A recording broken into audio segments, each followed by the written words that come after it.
ये आकाशवाणी गोरखपुर है। अब आप वेद प्रकाश पाठक से क्षेत्रीय समाचार सुनिए। प्रदेश सरकार ने राज्य कर्मचारियों का महंगाई भत्ता 31% से बढ़ाकर 34% कर दिया है। यह राहत 1 जनवरी 2022 से लागू होगी। मुख्यमंत्री कार्यालय की ओर से एक ट्वीट में यह जानकारी दी गई।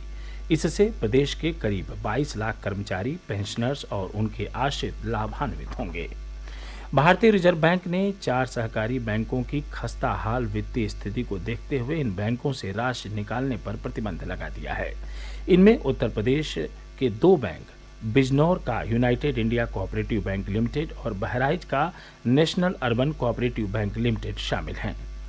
जमाकर्ता नेशनल अर्बन कोऑपरेटिव बैंक से 10,000 रुपये ही निकाल सकेंगे। भारतीय रिजर्व बैंक ने बिजनौर के United India cooperative bank limited पर कई प्रतिबंध लगाए हैं, जिनमें ग्राहकों के धन की निकासी पर प्रतिबंध भी शामिल है। रिजर्व बैंक के ये निर्देश 6 महीने तक लागू रहेंगे। रिजर्व बैंक ने स्पष्ट किया है कि निर्देशों को बैंकिंग लाइसेंस को रद्द करने के रूप में नहीं माना जाना चाहिए। श्रीमती द्रौपदी मुर्मू देश के 15वें राष्ट्रपति के रूप में सोमवार को संसद के केंद्रीय कक्ष में शपथ ग्रहण करेंगे। श्रीमती मुर्मू पहली आदिवासी नेता हैं जो देश के शीर्ष संवैधानिक पद पर आसीन होंगी। एनडीए उम्मीदवार श्रीमती मुर्मू विपक्ष के उम्मीदवार यशवंत सिन्हा को हराकर राष्ट्रपति पद के लिए निर्वाचित हुई हैं। आज राष्ट्रीय प्रसारण दिवस है। वर्ष 1927 से रेडियो प्रसारण भारत के लोगों के जीवन का महत्वपूर्ण हिस्सा रहा है। आकाशवाणी जन जन को सूचना पहुंचाने, शिक्षा और मनोरंजन प्रदान करने का महत्वपूर्ण कार्य कर रहा है। इसका लक्ष्य है बहुजन हिताय बहुजन सुखाय।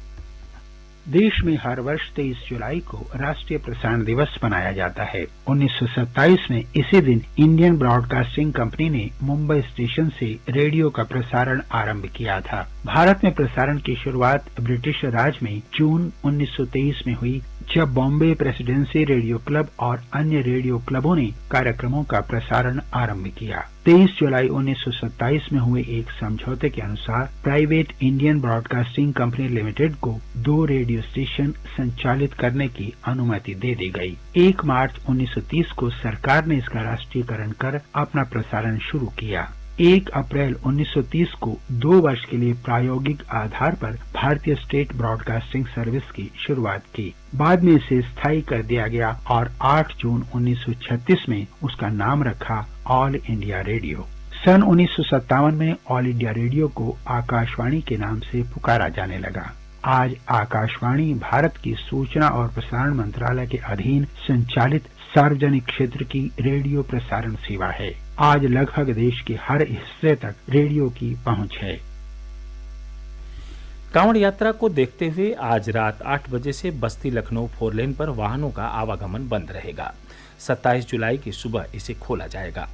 बस्ती से 7 किलोमीटर दूर भद्रेश्वर नाथ धाम में सावन माह के तेरस पर्व पर प्रतिवर्ष हजारों की संख्या में कांवड़िए जलाभिषेक के लिए पहुंचते हैं।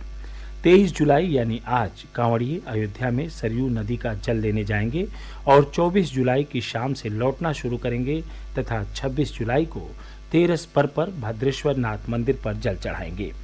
इसे देखते हुए बस्ती लखनऊ हाईवे 4 दिन के लिए बंद रहेगा।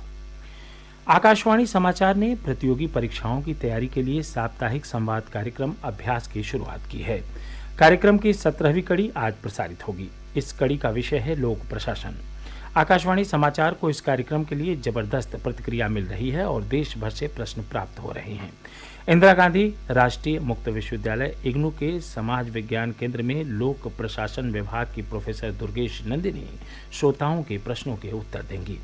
कार्यक्रम का प्रसारण आज रात 9:30 बजे किया जाएगा। इसे न्यूज ऑन AIR ऐप और हमारे YouTube channel AIR news official पर सुना जा सकता है। केंद्रीय महिला और बाल विकास मंत्रालय ने नारी शक्ति पुरस्कार 2022 के लिए आवेदन आमंत्रित किए हैं। इसके लिए सिर्फ आधिकारिक वेबसाइट awards.gov.in पर 31 अक्टूबर तक आवेदन स्वीकार किए जाएंगे। ये पुरस्कार अंतर्राष्ट्रीय महिला दिवस के अवसर पर अगले वर्ष 8 मार्च को प्रदान किए जाएंगे। प्रवर्तन निदेशालय ने नेशनल हेराल्ड मामले में कांग्रेस अध्यक्ष सोनिया गांधी को इस महीने की 25 तारीख के बजाय अगले दिन 26 तारीख को बुलाने के लिए नया नोटिस भेजा है। इससे पहले उन्हें 25 जुलाई को पेश होने का समन भेजा गया था। इसके साथ ही क्षेत्रीय समाचारों का बुलेटिन समाप्त हुआ। नमस्कार।